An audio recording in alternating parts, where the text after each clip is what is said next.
Ciencia que suena. No, pero así no suena. ¿No? ¿Y entonces cómo? Suena así. Just a young gun with a quick fuse. I was uptight, wanna let Me sube la bilirrubina. feel the rhythm. Ah, Ciencia que suena. Un podcast para hablar de ciencia a través de la música. O al revés, un podcast para hablar de música explicada por la ciencia. Ciencia que suena. Un podcast para cantar y pensar.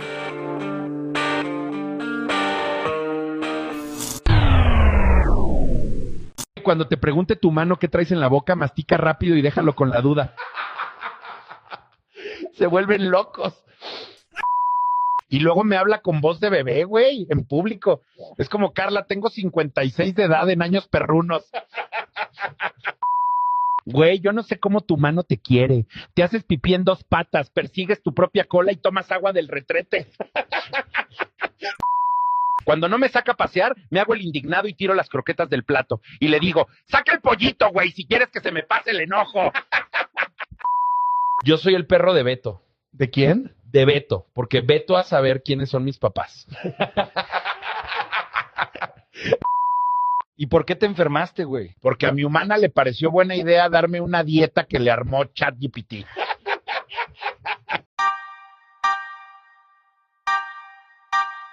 Hola, ¿cómo están? Bienvenidos, bienvenidas y bienvenides a este nuevo episodio de Ciencia que Suena. Queremos darle un saludo a una amiga de Lina que se llama Sofía. Ella dice que nos escucha mucho, así que pues entonces hay que saludarla. Sofía, hola, ¿cómo estás? Gracias por escucharme. Y hay que agradecerle al resto de los oyentes que a través de Instagram nos compartieron las fotos de sus mascotas, de sus perritos y sus gaticos, que hoy están en la portada de este episodio.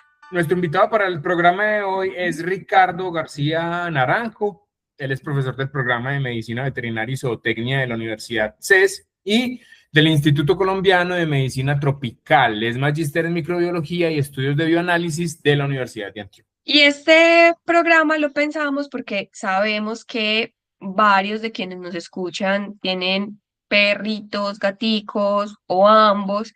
Nosotros, por ejemplo, tenemos perros y por eso quisimos dedicar este programa a esos animales que nos acompañan en la vida cotidiana.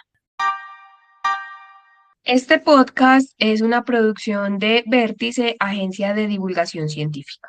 Si usted es científico, está haciendo un posgrado, está en un grupo de investigación y tiene un proyecto de investigación y lo quiere comunicar, puede ponerse en contacto con nosotros a través de las redes sociales del podcast o a través del correo de Vértice divulgación@agenciavértice.co. Quiero pasear por las noches, hornero, una gata buscar, poder maullar con mis gatos, mis historias de calle local. Gato huraño, bicho extraño. Bueno, entonces empecemos por el principio. ¿Cómo se define una mascota?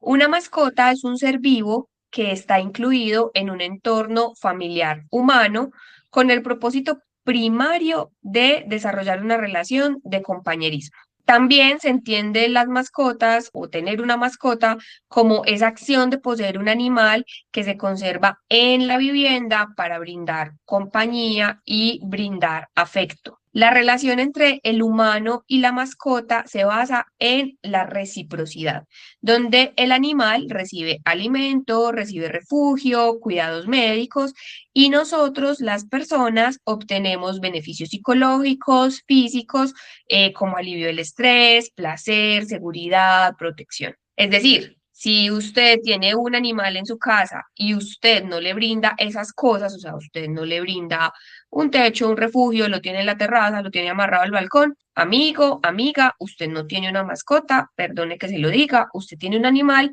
que muy seguramente necesita cambiarle el estilo de vida al animalito. Y esto abre ya la conversación también a qué animales podrían ser mascotas, porque hay personas que creen que, por ejemplo, los animales silvestres, pues pueden ser mascotas. ¿Y por qué un animal silvestre no puede ser una mascota? Pues porque nosotros en una casa no tenemos las condiciones para garantizar lo que esos animales necesitan para vivir, que sí está en su hábitat natural. Entonces, por ejemplo, gente que tiene, entre comillas, mascotas, serpientes, arácnidos, que las iguanas, ni decir de los primates, o algunos peces o algunas aves, pues ahí hay, digamos, como algunas excepciones a la definición, por lo que les decíamos, una mascota necesita tener los alimentos adecuados, el refugio adecuado y los cuidados adecuados. Además, tener un animal silvestre de mascota significa que en algún momento hubo tráfico de fauna, es decir, ese animal fue sacado de su hábitat con fines de explotación. Eso lo vamos a ver más adelante, que nos lo va a explicar el profesor Ricardo. Pero entonces por ahora nos quedamos con el concepto de mascota como esos animales que ya tienen las condiciones para ser domesticados y pues eso a su vez nos abre el paso para otro punto de esta conversación que es la domesticación. ¿Qué podemos decir de la domesticación? Los estudios que consultamos para traerles este episodio nos dicen que la domesticación fue un último recurso evolutivo para las especies que estaban enfrentando problemas de supervivencia. En gran medida, dicen, fue un proceso natural impulsado por factores climáticos, geográficos y evolutivos, más que por la invención o por la intención humana de tener un animal al lado. Por definición, el animal doméstico es un animal que está subordinado al humano. Y en términos legales y prácticos, esto implica que el animal se convierte en una posesión, en una propiedad, en una responsabilidad del humano que lo tiene al lado. Inclusive acá, dentro de las cosas que decían, estaba como, bueno, ¿y es mascota o animal de compañía? Y uno de esos estudios decía que el cuestionamiento al concepto animal de compañía significa que como que el animal acompaña, como si el animal tuviera la voluntad de estar al lado de uno. Y decían pues como en ese estudio que había como cierto cuestionamiento a ese concepto porque restaba entonces la responsabilidad del humano que tiene al animal, ¿cierto? Es como que al animal de compañía es porque el animal decidió acompañarme y entonces ¿cuál es la responsabilidad de uno con el animal? Entonces por eso más bien se iban por el concepto de mascotas. A diferencia de la selección natural, la domesticación implicó y sigue implicando la intervención humana y eso ha provocado que, por ejemplo, especies como los perros o los gatos o los caballos sean hoy biológicamente distintos a sus ancestros o a sus parientes que están en estado salvaje. La domesticación fue posible gracias a una cosa que se llama antropomorfismo, que es una habilidad que tenemos los humanos que dicen que fue desarrollada hace más o menos 40.000 años, que nos permite atribuirle características, emociones, intenciones o comportamientos humanos a los animales, a los objetos inanimados, a fenómenos naturales o a las deidades. Es decir, como que podemos ver reflejadas cosas de nosotros en ellos. Y eso entonces permitió incorporar a los animales en el círculo social de los humanos.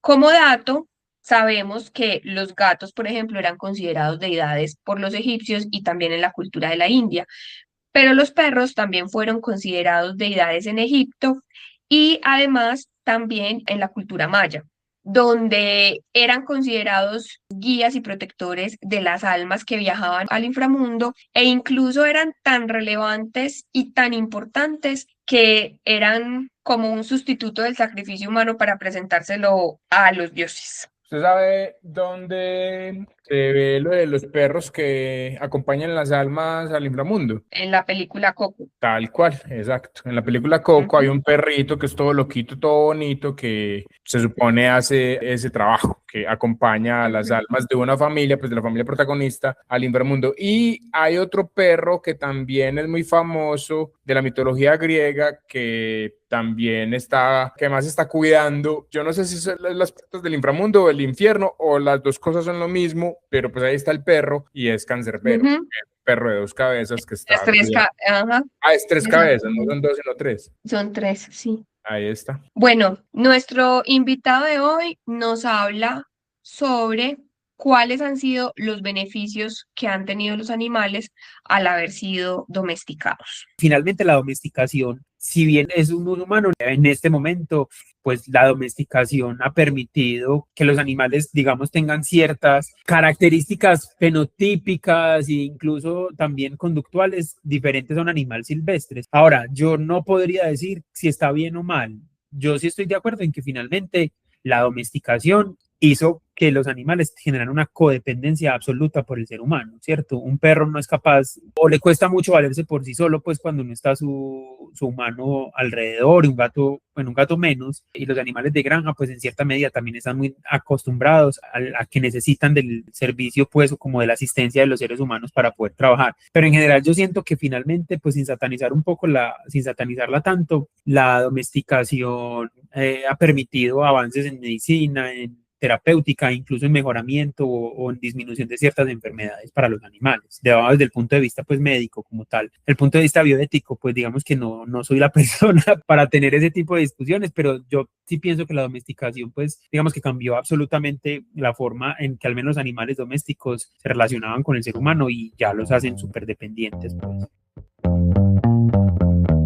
Ciencia que suena, un podcast para melómanos y preguntones. Los humanos, en algún momento de la historia, dejamos de ver a los animales como esos seres que ayudaban o que nos servían para algo y pasaron a ser compañía que además representaba estatus. Históricamente, las mascotas eran un lujo reservado para la clase alta, funcionando como ese distintivo de solvencia económica, de posición social. Un ejemplo muy extremo de ese uso de los animales como símbolo de poder fue el emperador romano que se llamaba Calígula. Ese señor le hizo a su caballo, que se llamaba Incitatus, unas caballerizas de mármol, pesebres de marfil, le mandó a hacer joyas solamente a él, le mandó a hacer unas mantas de color púrpura que era, digamos, un tono muy costoso para producir en telas y que además era exclusivamente para las familias imperiales. En los periodos medieval y en el periodo renacentista, la tendencia de las mascotas fue muy cuestionada, incluso a veces demonizada, porque las clases medias y la clase baja decían que eso desdibujaba como esa diferencia entre los animales y los humanos. Pero las élites los utilizaban para mostrar que tenían mucha plata. A partir del renacentismo, se volvió muy común que los aristócratas fueran retratados junto a los animales para mostrar cuál era su identidad y para dejar plasmada justamente pues como esa solvencia económica que tenía. Por ejemplo, en una pintura, la presencia de un animal que se veía bien cuidado daba a entender que su dueño pues tenía recursos para mantener no solamente a la familia, sino también a ese animal que casi siempre eran de razas puras o de razas específicas que cumplían pues como esa función de adornar y en algunos casos también utilitaria. La elección del animal, por ejemplo, en el arte, pues también daba algunos mensajes sobre quién estaba retratado con el animal. Por ejemplo, se dice que los perros malteses en retratos femeninos simbolizaban la fidelidad, la delicadeza de esa mujer que estaba siendo retratada, mientras que perros sabuesos o perros de gran tamaño con retratos masculinos representaban la masculinidad, el poder político, la habilidad para la caza de ese fulano que estaba ahí retratado. A fines de la Edad Media, la habilidad del artista para realizar estas obras con precisión, con el detallito de los animales y pintarlos pues como en un lienzo, también se convirtió en un rasgo distintivo de algunas pinturas de esa época que integraban al perro o mostraban más bien al perro como un miembro favorecido de esa familia en los sectores pues obviamente más altos de la sociedad. Pero la representación de los animales en el arte no está suscrita a esa época. También sabemos que en el antiguo Egipto estaban representados los gatos y esto se fue, digamos, hasta la Europa del siglo XIX, en donde hay obras donde se ven las mascotas con collares, con joyas, en cojines, mostrando ese lugar privilegiado que tenían los animales, que no eran pues solamente vistos como animales de trabajo o de producción. ¿Cuál es la cosa? Que en la actualidad esta idea de que el animal me da estatus no se nos ha ido. Lo que pasa es que ha evolucionado, ¿cierto? Ha evolucionado hacia un mercado de servicios especializados, por ejemplo, que lo vamos a ver más adelante, que hace parte pues también como de una forma social que creen algunas personas que les sirve para mostrar esa capacidad adquisitiva. Y la caza también es como una práctica que está evidenciando como ese delirio de poder que tiene el ser humano frente al débil, en este caso los animales, y como también tener una cabeza colgada en una pared, pues entonces te hace pensar que eso está bien y te da cierto estatus y cierto poder, ¿cierto? También como que yo fui a tal parte, entre comillas, arriesgué mi vida cazando tal animal.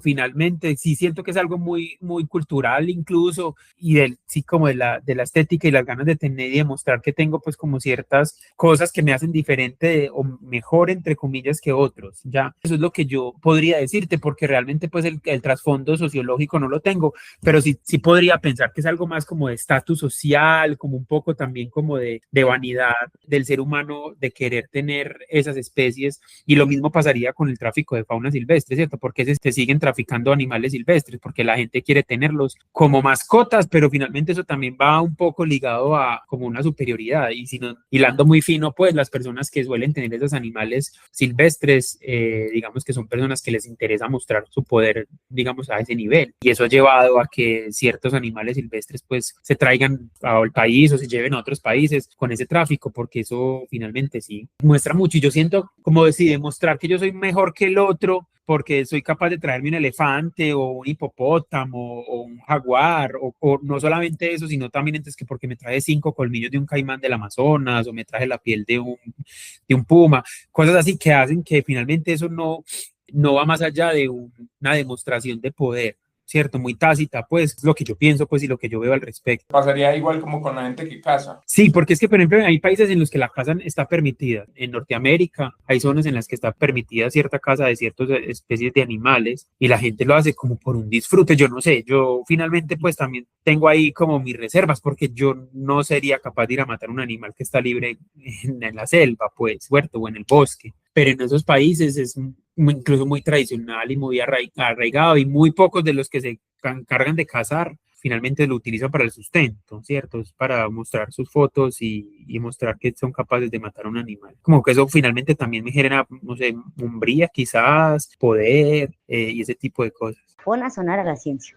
En el programa pasado, cuando estuvimos hablando de los viajes a la luna o de las exploraciones espaciales, Lina me preguntaba, ¿y usted no va a poner Dark Side on the Moon? Y yo le dije, no, pero pues igual pusimos un pedacito de la canción, pero le decía, no lo voy a poner porque en el programa de mascotas voy a poner Dogs. Esa es la canción que vamos a escuchar, pues la primera que vamos a escuchar en este programa, una canción de 1977 que hace parte de un disco que se llama Animals. Este disco es conceptual. Pues, si ustedes siguieron la discografía de Pink Floyd, ya saben que muchos de los discos que compuso esta banda pues tenían siempre un concepto, o varios pues tuvieron un concepto. Este de Animals está inspirado en el libro La rebelión de la granja de George Orwell, y pues en La rebelión de la granja, para quienes no lo han leído o no saben de qué trata o etcétera, pues George Orwell relaciona las castas sociales con grupos de animales. Entonces están caballos, marranos, perros, etcétera. Entonces los marranos son como los que tienen más billete de todo el combo. Y los perros son como esa clase media, de alguna forma, muy parecido, si se quiere, a la sociedad inglesa de la época, que quiere como subir de estatus o subir de clase social a toda costa. Y lo único que le importa es subir de clase social, y entonces en esa medida lo que le importa es la plata. Bueno, pues entonces Dogs habla un poco de ese afán que tiene, en este caso, la casta de los perros, pero podría ser tranquilamente los humanos, como entonces de manera deshumanizada la codicia es despiadada y potencia, entonces también está potenciando todo el tiempo el capitalismo. La canción dura además 17 minutos, es no más, solo eso, o sea, medio disco prácticamente. Nosotros, por supuesto, no podemos ponerles la canción completa, primero porque en este programa no sonamos las canciones completas, ustedes ya saben, sonamos solamente un pedacito, un fragmento, y segundo, porque si ponemos la canción de 17 minutos, pues se nos acaba el... Entonces, Dogs, del álbum Animals de 1977, de Pink Floyd, aquí en Ciencia que Suena.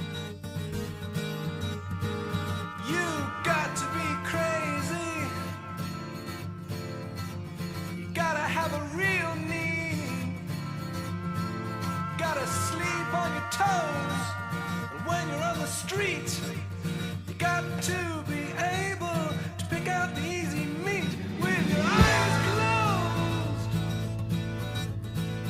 Then moving silently downwind and out of sight. You got to strike when the moment is right without thinking. And after a while,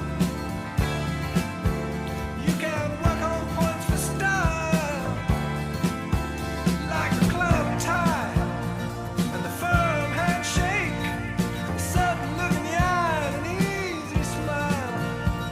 You have to be trusted by the people that you lie to, so that when they turn their backs on you, you'll get the chance to put the knife in. El mercado de productos y servicios para mascotas es actualmente una industria multimillonaria, que además está, dicen los estudiosos, pues en constante expansión. Esa expansión se debe justamente a esa idea de que la mascota ha pasado a ser considerado un miembro dentro de las familias. Esa dinámica de que ahora el gatico, el perrito, es un miembro de la familia, ha llevado a que se incorporen en el mercado ofertas especializadas que antes no estaban. Especializadas como qué, que lo conversábamos pues con el profesor Ricardo. Antes a los perritos se les daba los sobrados. Ya después apareció el alimento concentrado. Ahora hay una gran variedad de alimentos concentrados para que se ajusten al presupuesto de cada uno o a las necesidades del perro. Hay comida húmeda para perros, también hay dieta natural o preparada en casa, alimentos medicados, por ejemplo, si el animalito es diabético, si tiene obesidad, si tiene insuficiencia renal, si es alérgico al pollo o alguna de las cosas que le echan a los alimentos. También está la industria de los mecaticos, las galletas, los pasteles, los helados y suplementos como vitaminas, alimentos o medicamentos terapéuticos o preventivos, incluso hasta homeopáticos para perros. Este mercado incluye las clínicas veterinarias que además también se han ido especializando, entonces ya hay el veterinario oftalmólogo, el veterinario endocrino, el veterinario dermatólogo. Por acá, por donde yo vivo, hay una clínica especializada en oncología. Sí, es verdad. Y conozco las historias de varios perritos, pues no porque conozca al perro directamente, pero sí de perritos a los que les han hecho quimioterapias, por ejemplo, que antes, pues, o sea, di tú hace 50 años, 40 años, el perro simplemente se enfermaba y se moría. Chao, pescado. Ahora, eso de que el perro hace parte de la familia ha llevado a que estos mercados puedan existir. También, por ejemplo, hay fisioterapia para animales de compañía, gaticos, perritos, prótesis también, hay lo que les decía ahorita, seguros de vida, seguros médicos, seguros a terceros, hay spa, hay peluquerías, hay guarderías.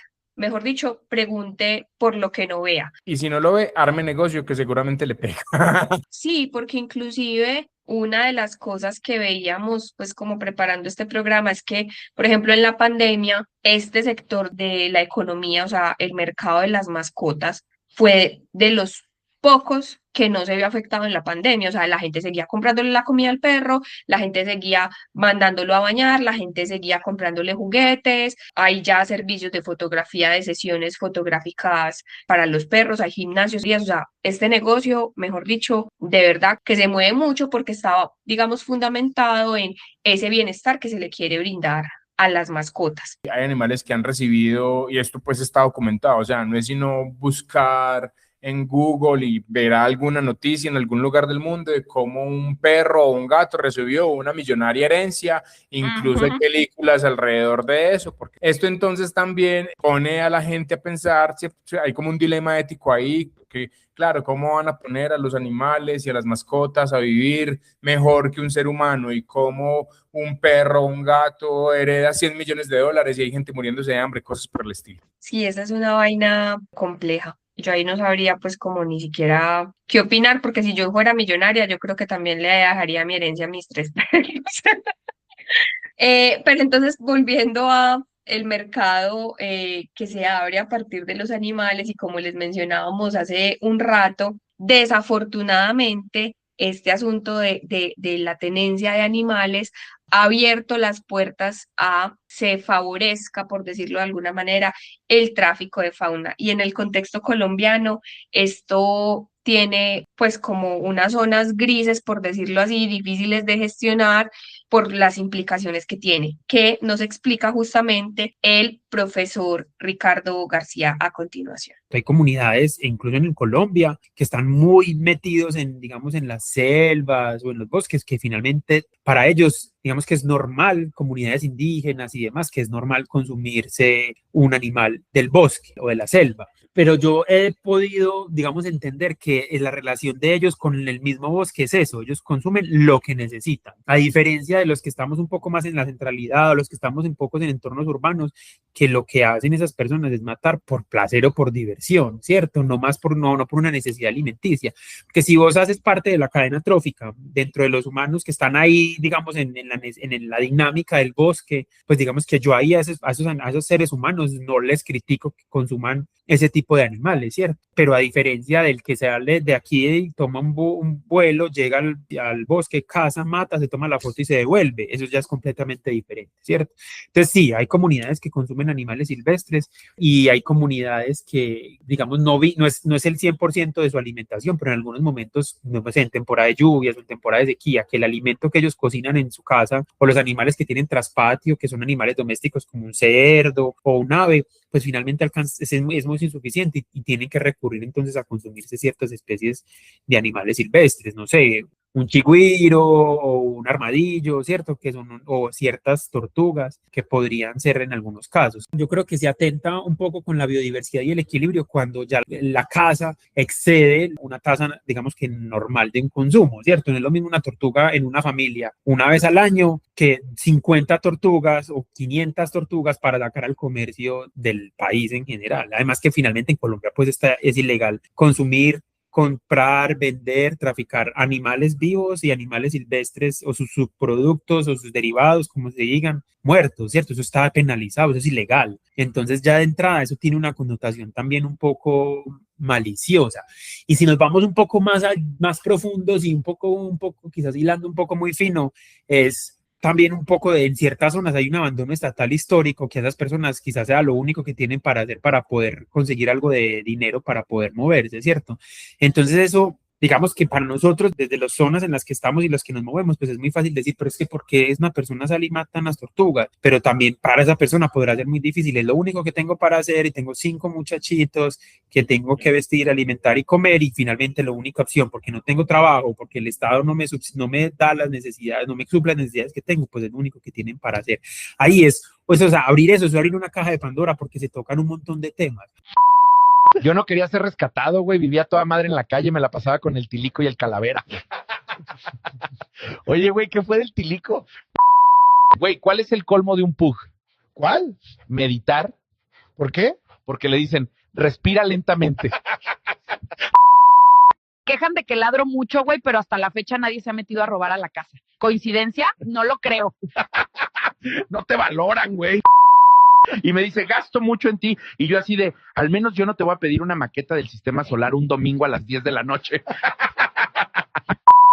Güey, si escribieras un libro, ¿cómo se llamaría? ¿Cómo portarse mal y aún así lograr que tu mano te dé pollito?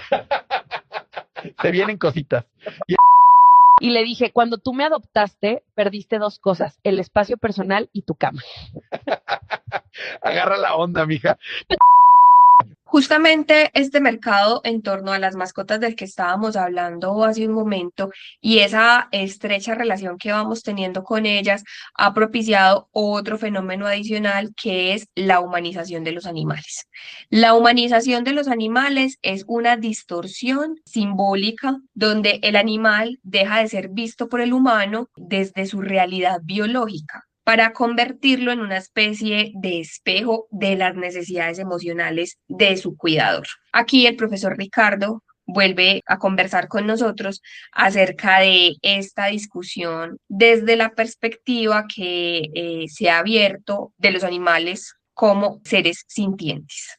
Lo que se han abierto las discusiones de los animales sintientes, porque claramente estamos de acuerdo pues todos acá que los animales sienten y tienen digamos una importancia, se ha ido transformando en eso de mantener los animales de manera pues óptima y que yo no tengo lío con eso, finalmente yo trabajo en eso, digamos educo para eso y demás, y eso digamos que indiscutiblemente como vos lo decís, eso ha generado un crecimiento impresionante, particularmente en el mercado de mascotas, que vos conseguís desde una cosa súper médica, ortopédica, muy exclusiva, casi que diseñada por bioingenieros específicos para tu perro, hasta el uniforme de la Selección Colombia y el vestido de campesina, ¿cierto? O sea, todo eso es una cosa ampliesísima. Y yo siento que ahí todos los empresarios, los emprendedores han descubierto ahí un montón de oportunidades de negocio, que yo no siento que esté mal, porque finalmente pues están las opciones, ¿cierto? Para que lo compre o lo quiera llevar.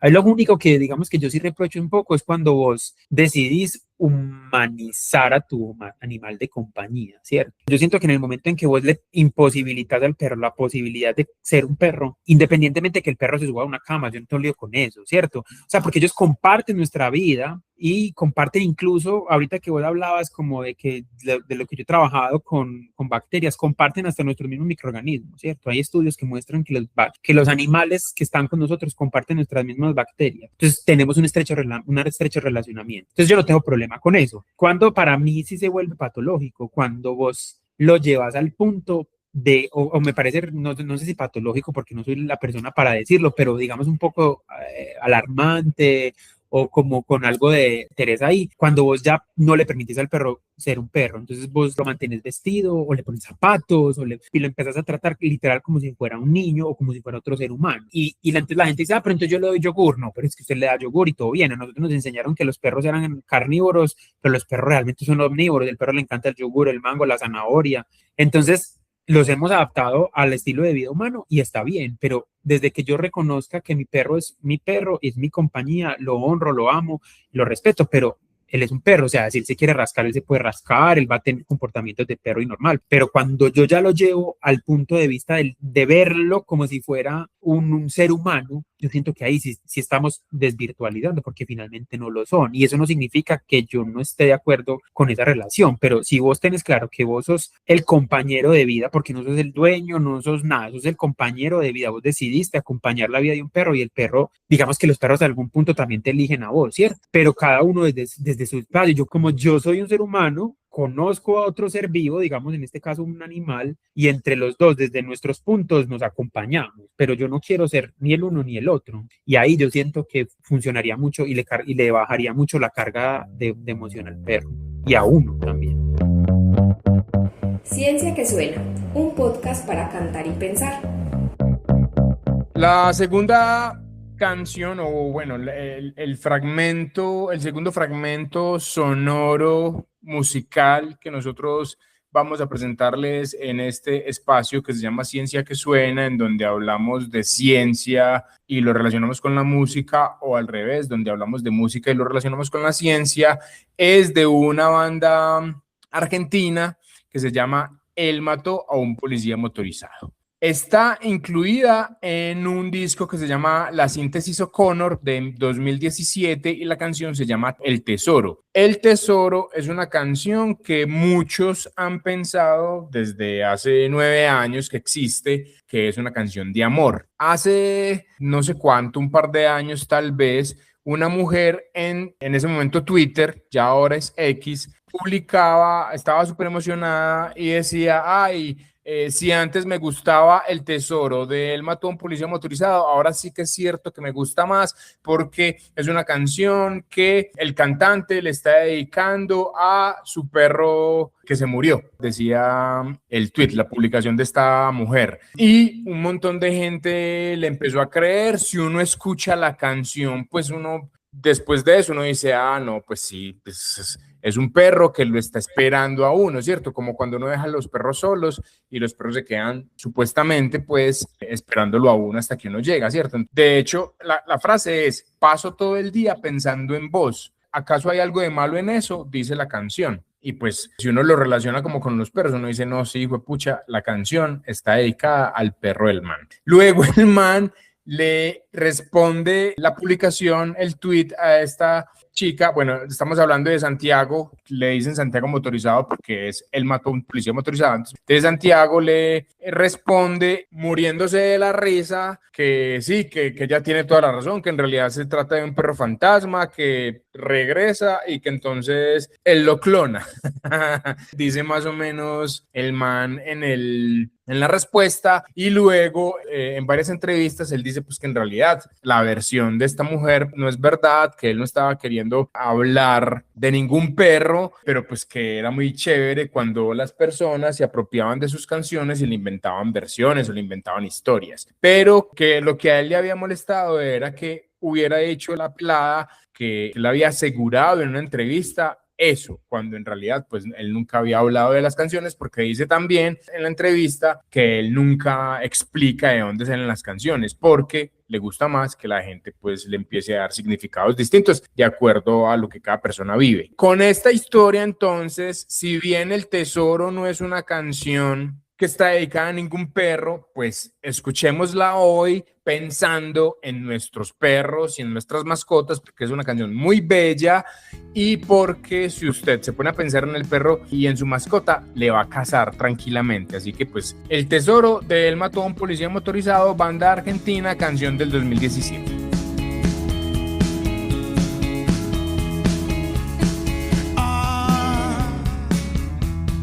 Paso todo el día pensando en vos. ¿Qué hay de malo en todo esto? Paso todo el día pensando en vos. Vos pensás que pierdo el tiempo. Perdón si estoy de nuevo acá. Sé que habías preguntado por mí. Me gusta estar de nuevo acá. Que no hayas preguntado por mí. Voy a quedarme un poco acá. Cuidarte siempre a vos en la derrota. Hasta el final, el final. Y siguiendo con esta conversación acerca de el mercado que ha abierto el mundo de las mascotas, hay otro que a nosotros no nos gusta, porque va en contra, digamos, o no promueve la adopción de perritos y gaticos, y son los criaderos. ¿Qué es un criadero? Es un sitio donde ponen a reproducir a los animales, en donde todo el esfuerzo en la reproducción está en crear y mantener animalitos de unas razas específicas que lo que hacen es satisfacer unos estándares estéticos y unas necesidades de un mercado que busca, entre comillas, animales de raza. Uno de los estudios que consultamos para preparar este episodio decía que los criaderos se han enfocado en reproducir animales con rasgos que resultan tiernitos, encantadores, además porque claro, te entregan el animalito cuando está cachorro y cuando están cachorros todos son unos peluchitos divinos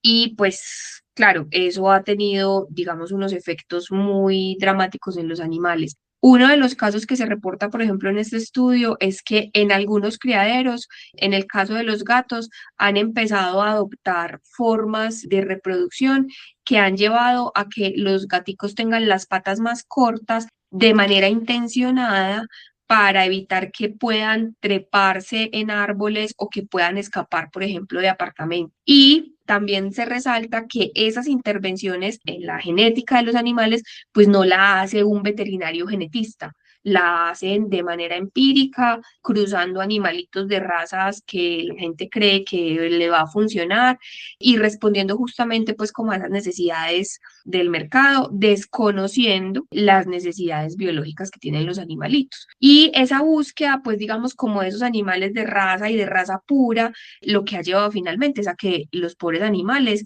tengan unas consecuencias muy graves en su bienestar, porque por ejemplo, al mantener poblaciones que se reproducen de manera cerrada, pues no se introducen nuevos genes y eso lo que hace es que se produzcan en esos animales enfermedades congénitas, es decir, enfermedades hereditarias por esa falta de diversidad en la genética. Y también ha hecho que se empiecen a priorizar rasgos que exageran algunas partes de los animales y que traen a las finales enfermedades para los animales. Hay 3 ejemplos en el caso de los perros muy evidentes. Los bulldog, que terminan sufriendo problemas respiratorios crónicos por la morfología, o sea, por la forma en la que es su hocico, que en estos criaderos lo que ha pasado es que la forma natural del hocico de los bulldogs se ha ido reduciendo y ellos ya no tienen una capacidad respiratoria adecuada. Están los Rhodesian que suelen presentar una condición de espina bífida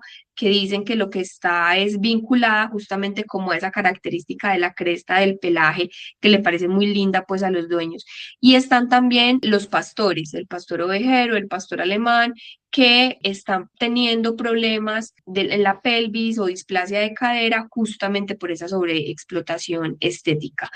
Las críticas a los criaderos no vienen solamente de animalistas o de protectores de animales, viene también de los académicos que han ido documentando justamente cómo muchos de los criaderos a menudo actúan sin unos códigos específicos que pongan primero el bienestar de los animales antes de la rentabilidad económica. Yo lo que pienso con los criadores o los criaderos es que se deberían formar. O sea, si vos sos un criador, formate en qué es lo que necesita una perra cuando está en celo, cómo lo protejo sanitariamente, cómo hacer que la gestación de ese animal sea algo normal o natural y deje de convertirse a que usted quiere que a los 5 meses vuelva y se acalore para volver a preñar o sea, cómo hacerlo de una manera menos comercial y un poco como más humana será la palabra. Yo pensaría que es eso, los criadores no van a dejar de existir porque siempre van personas que prefieren un perro de raza sobre otros, que preferimos cualquier perro, independientemente de su raza, por lo mismo que hablábamos al principio. Entonces, si no van a dejar de existir, entonces fórmense, edúquense para que sea menos traumático para los animales, porque me parece horrible. O sea, yo creo que de todos los animales que he tenido, nunca en mi vida he pensado que que los deba reproducir. O sea, porque pues la gestación en los mamíferos me parece una cosa muy heavy, en los humanos me parece horrible, el posparto me parece horrible, en en animales también me parece muy teso, y a eso pues que vos estés, ponete en cuenta una perra cada 6 meses en gestación, pucha. Entonces, yo siempre he pensado que todos los animales hay que castrarlos como control poblacional, y a pesar de que sea instintivo y que las hembras, digamos, que reciban al macho para la cúpula y demás, no es como una persona que dice, bueno, yo sí quiero tener un niño, vamos a hacer todos los planes, no sé qué, no, eso es una decisión humana que decide sobre ella. Entonces yo, como no puedo preguntarle a él, decido más bien abstenerme, y por eso es que yo soy amigo 100% de la castración de los perros y los gatos. Todos los animales deberían castrar, no solamente por eso, pero particularmente en esa pregunta, sí. Y vea, les voy a decir una cosa, si el perro, si usted tiene, no sé, en un caso utópico, un criadero que conserve mucho la bienestar animal, puede subir el precio del perro 1 millón de pesos más, se lo sigue vendiendo. Pero queda uno tranquilo de que esta perra tiene un celo o una camada cada 3 o 4, no sé, o una camada en su vida, algunas cosas que se podrían pensar y no poner unas perritas en máquinas de tener cachorros, pues que sí es horrible. Bueno, ya hemos echado mucha carreta, hemos hablado de la domesticación, hemos hablado del tráfico de animales, hemos hablado de lo amplio y todo lo que implica el mercado de las mascotas, pero hay otro asunto importante que debemos conocer respecto a nuestra relación con estos animales que nos acompañan en las casas. Y es que parece muy obvio, pero pues nosotros con ellos hacemos parte de un mismo ecosistema. Si usted está en una finca, está en un ecosistema rural. Si usted está en la ciudad como nosotros, está en un ecosistema urbano. Y al estar en un mismo ecosistema, la salud de los animales nos afecta y nosotros afectamos la salud de los animales. Esto es un concepto propuesto por la Organización Mundial de la Salud hace algunos años que se llama One Health o en español una sola salud. ¿Qué significa eso? Significa que la salud de nosotros los humanos, la salud de los animales y la salud del medio ambiente son interdependientes. Estamos todos en ese mismo sistema, entonces somos una sola salud.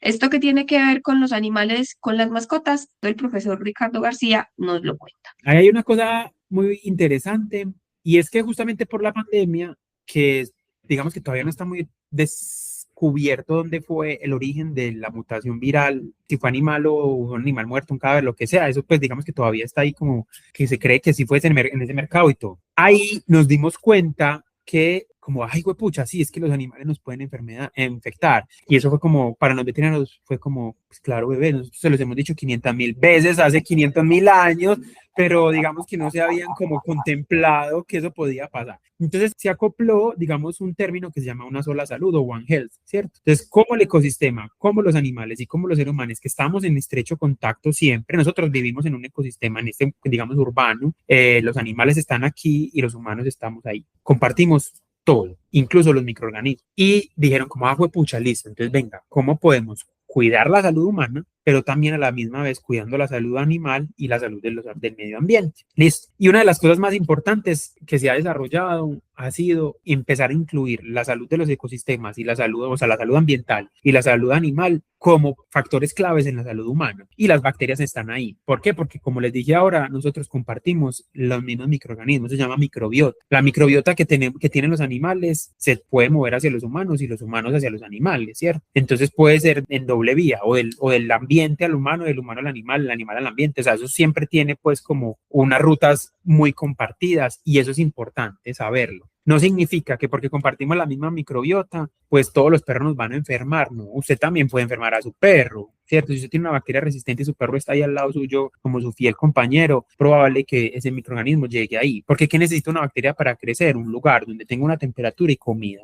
Y nosotros compartimos casi que la misma temperatura de un perro y tenemos, digamos, los sustratos en los cuales los microorganismos se podrían crecer. Entonces, ahí, digamos que nos hemos dado cuenta, uno, que para el tema de bovinos, aves y cerdos, si hay muchos, digamos, recursos para la investigación y para establecer estrategias importantes de control del uso racional de antimicrobianos, porque esa es otra, ¿cierto? Aquí, digamos, en Colombia es muy fácil vos conseguir un antibiótico, vas a una farmacia y te lo venden, y lo mismo en animales, ¿cierto? Vos tenés tu perro con diarrea y le contaste a la vecina y la vecina dijo, yo tengo un poquito del antibiótico que le sobra a mi perro, yo te lo voy a dar, y mira, esa es la fórmula, y usted lo da y el perro se alivia o no, y digamos que todo ese uso indiscriminado de antibióticos hace que las bacterias se vuelvan resistentes porque las bacterias son súper tesas. Las bacterias son unos seres unicelulares que nos pueden poner a nosotros en jaque fácilmente porque desarrollan unos mecanismos de resistencia impresionantes a los antibióticos y eso hace que sea muy difícil de tratar en el largo plazo. La Organización Mundial de la Salud y la Organización Mundial de la Salud Animal dicen como las muertes asociadas a bacterias resistentes en el mundo son de millón a nivel anualmente. Y cada vez están haciendo más estrategias para limitar ese uso. En veterinaria, digamos que los veterinarios y ciertos alimentos y ciertas, digamos, características hacen que o nos tienen prohibidos ciertos antibióticos que son de uso exclusivo humano, que antes se utilizaban en veterinaria. ¿Por qué? Porque si usted se lo pone a un animal, está demostrado que si el animal genera resistencia, esa bacteria puede llegar al ambiente y del ambiente al humano y ese animal y ese ser humano ser resistente o tener una infección con una bacteria resistente, un antibiótico super top y se queda uno sin qué tratar. Pues uno no, los infectólogos se quedan sin qué tratar a esos pacientes, ¿cierto? Entonces, claro, las estrategias están en educación, en restricción. Es indiscutible que toca restringir la libre venta de antibióticos. Lo que pasa es que aquí en Colombia, como se los dije ahorita que no terminé de render la idea, pues digamos que todo está muy restringido para aves, cerdos y ganado, pero para animales de compañía hay un vacío gigantesco. En este momento en el Estado no hay una regulación directa para la formulación de antibióticos y el acceso a antibióticos en animales de compañía, que sí se está pensando para animales de producción, sí, pero es que los animales de compañía una cosa impresionante. En Colombia y en Medellín, yo creo que todo el mundo tiene al menos una persona que tiene un animal de compañía. Entonces eso ya habla de una alta población de animales en estrecho contacto con los humanos. Y eso es una problemática que nosotros hemos evidenciado desde las investigaciones que hemos hecho, es que no hay una legislación fuerte para la venta libre de antibióticos, ni mucho ni en humanos, porque no hay todavía, pues y mucho menos en animales de compañía. Y ahí hay un problema, una cosa que se abre y un montón de posibilidades que se tienen que ir ahí. Pon a sonar a la ciencia. Y nuestra última canción de este episodio, que es el 22 de la temporada 3, se llama Beacon Stealing, de un disco de 1990 que se titula Ritual de lo Habitual. Esta canción es de un grupo gringo que se llama Jane's Addiction. Jane's Addiction es un grupo que a mí me gusta mucho y yo se los recomiendo. ¿Por qué traemos esta canción a colación o por qué se las queremos recomendar? Porque tiene a una perra que se llamaba, yo imagino que ya Annie no existe, que se llamaba Annie, tal cual, ¿cierto? Que está ladrando ahí al principio de la canción. Básicamente por eso es que yo traigo, no solamente porque me gusta mucho la banda, sino porque Annie está ahí y empieza la canción con ladridos. ¿Qué pasa con Annie? ¿Por qué está ahí la perra ladrando? Porque Perry Farrell, que es el vocalista de la banda, había adoptado a Annie y la perra ese día estaba como ansiosa, como queriendo llamar la atención, etcétera. Entonces él dijo, no, yo esta perra si la dejo aquí, pues básicamente me daña la casa, así que yo me la voy a llevar para el estudio. En el estudio estaba muy inquieta, ellos estaban grabando y cuando menos pensó, entró a la sala de grabación y empezó a ladrar. Y entonces quedó grabado el ladrido y quisieron dejar el ladrido de la perra ahí en la canción Beacon Stealing. La canción en realidad habla de otra cosa totalmente distinta y es que a Perry Farrell cuando era chiquito era como muy maldadoso, malcriado seguramente y le gustaba entrarse a los supermercados y robar cosas. Incluso en otro momento también habla de cómo con la novia ya más grande, con la novia también se entraba a robar a supermercados o a minimercados, a tiendas y eso pues le parecía una mucha gracia porque no lo pillaban ni lo detenían, hasta pues que en algún momento ya sí lo pillaron. El caso es que esta canción de 1990 de Jane's Addiction, que se llama Beacon Stealing, de un disco que se llama Ritual de lo Habitual, que fue el primer disco además de la banda, pues el primer disco de estudio, tiene a Annie ladrando y por eso es que está aquí esta canción en Ciencia que Suena.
Con todo esto que les hemos contado hoy, la gran conclusión a la que llegamos es que se hace necesario que los que tenemos mascotas lo hagamos de manera responsable.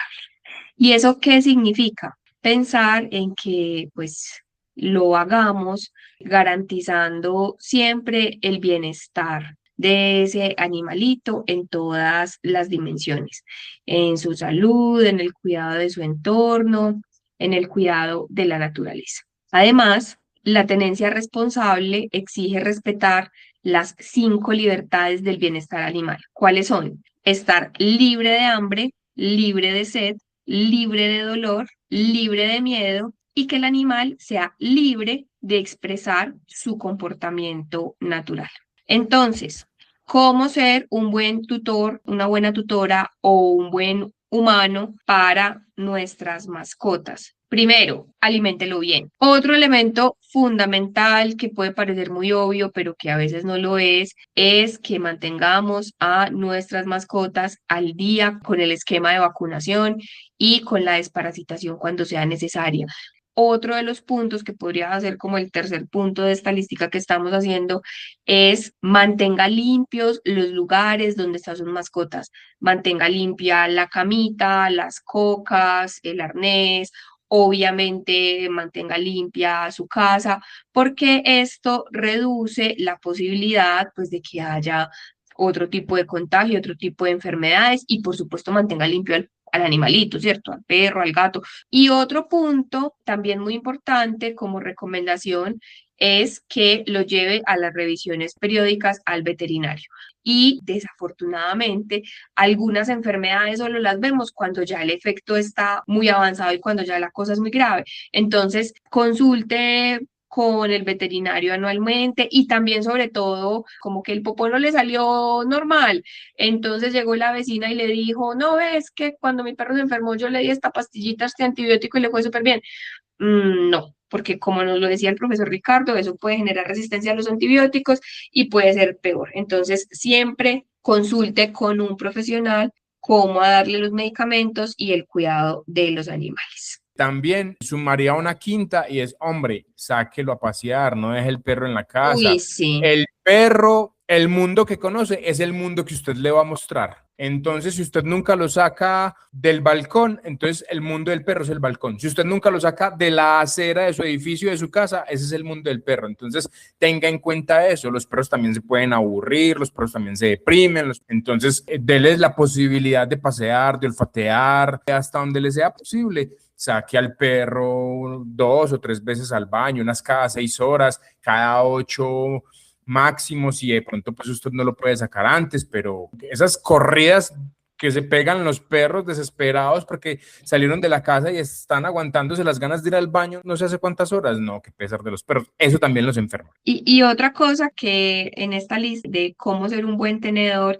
y esto pues a partir de lo que uno ve cuando saca a sus perros, hombre, cuando usted saca a su perro, póngale cuidado. Es decir, no lo saque y lo suelte en el parque y se ponga a mirar el celular. Usted no sabe qué se comió, usted no sabe si pisó algún vidrio y se cortó, si otro perro lo apurrió, porque nos ha tocado ver muchos casos de perros que se cruzan una calle y el dueño está mirando el celular, o perros que comen por ahí cualquier basura y están mirando el celular, sin hablar pues de los que se ponen a mirar el celular y se hacen los locos y no le recogen el popó, pero más allá de que no le recoja el popó por estar mirando el celular, es porque en esa salida el perro merece atención, ¿cierto? Porque le puede pasar cualquier cosa.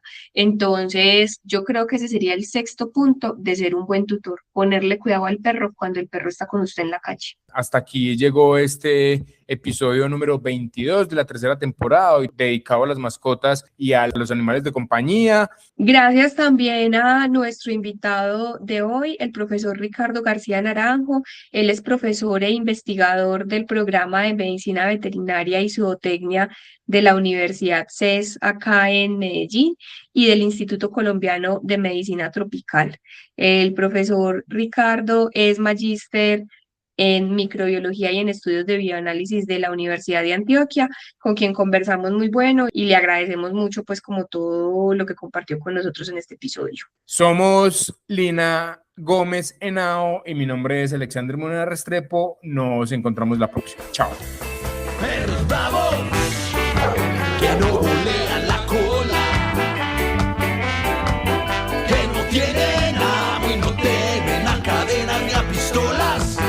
No, no, perros bravos que no volean la cola, no, que no tienen amo y no temen a cadenas ni a pistolas.